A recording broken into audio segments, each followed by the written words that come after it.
I'm Mr.BeetleBum, and today I'd like to talk to you about auto aim. Auto aim is a feature in World of Tanks that allows you to target an enemy tank, click on its body, so that you can automatically fire at the tank. Very handy when you're in a brawling situation at close quarters. Very useless when you're talking about shooting a tank that's jetting across the field. It's a good feature in theory, but the problem with it is, and this is my pet peeve, I believe World of Tanks, or Word Gaming I should say, has really dropped the ball in how it's user friendly. I hear a lot of people saying that auto aim is broken, auto aim is useless, I can't ever get auto aim to work, things like that. I personally feel like in the coding aspect of the game, if they were to make it so that the range around the enemy tank that you're trying to target was a little bit larger for it to automatically click on, I think that would alleviate the issue, and a lot of players would then find that it's not broken and that it is actually quite easy to use. What tends to happen is, to these players who get frustrated because they can't quite get it, they feel like they're not at the same level as other players, and that's when you have players that go and download mods like aimbot and cheat. Aimbot, of course, being the modification that will do the same thing as auto aim. It will find out where the enemy tank is and basically target it.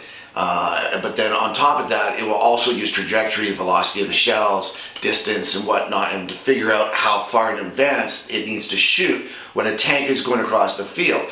That way, when you do fire at those tanks that are just zipping across the field, there's a good chance you're actually going to hit those tanks. And that's why it's an unfair advantage. So I highly recommend that you never, ever, ever use illegal mods. This is why I'm here. I want to help you understand how to use the proper auto aim. If once you get used to it, there's a little trick involved to it, but it's a bit of a pain in the butt, quite honestly. But once you get used to it, it's not that bad. So let's get in. I'll talk to you through some footage of myself in my Cromwell, zipping around and picking up people picking up their targets, I should say, using the auto aim. Okay, hold on. Before we start looking at game footage, let's just go over the 2 quick, easy steps of using your auto aim. 1, use the shift button. That's going to put you into sniper mode. And 2, right click on your mouse when you target the enemy tank. So again, hit the shift button, get into sniper mode, right click when you target onto the enemy tank, and that's all you gotta do. You've got the tank locked in, fire away. Alright, here we are in the Cromwell, low tier on Tundra. I'm heading up to the hill, so I'm going to look to the right where the tanks always come, hit the shift button, and then boom, right click on the Cromwell tank. Now he's locked in on my auto aim. Now, because I'm low tier, I don't go rushing over there to try to shoot him, because I know that there's going to be other tanks that are higher tier than me, and I would die pretty easily. So instead, I'm just going to sit here and wait for my brothers to come up to the hill and help me out. Now that I got one ahead of me, I come through and, oh, hey, high tier tank, back up, back up. I got him locked on, so I keep backing up, and lucky for me, this guy ricochets me a couple times. The whole time he's got the tank behind him that's just blowing him away. And then here's the great example of up close. See, I don't have to go into sniper mode. He's so close that all I do is I put my cursor over the tank and right click, and he's locked on.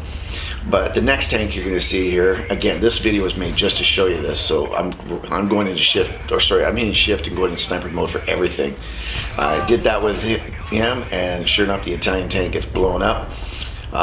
Did a pretty good job on this hill, actually. There was some really good teamwork, and it was noticed by one of the arties who actually complimented everybody on the hill. And for a second here, I actually stopped just so I can type in the fact that it was just all teamwork. What I want to show you next is simply, as I said before, auto aim is really good for up close, but if you're going to try to snipe, it's not going to work. What you're going to do is you're only going to be sniping behind him, because it's going to grab the middle of the tank, and if you shoot a long distance, the tank's going to be gone before the bullet gets there. So here, I've locked on him. You see how it's at the back? That means if I was to shoot, boom, it's not going to hit him because it's going to be far behind him. Now here I am on a different map. At this point of the game, I know that there's a T-29 that's starting to aggravate everybody, but he's come out into the open, and I've decided that I'm going to go over and try to attack him and help out another tanker that's on my team. Lucky for me, I'm coming around here, and he actually gets hit really good, so most of his health is gone. But again, hit the shift button, get into sniper mode, right-click on his body, and he's locked in. That's all you gotta do, guys. Well, I hope that this video has helped you guys figure out how to use auto-aim. I know it's a bit of a pain at first, but once you keep doing it for a little while, it will become second nature. If this video did help you, please hit the subscribe button, and you'll be made aware of all my new videos as they come out. And give me a like, and most importantly, if you have any questions, something that you need help with, leave a comment and I'll do my best to get back to you. Thanks a lot. Have a good one.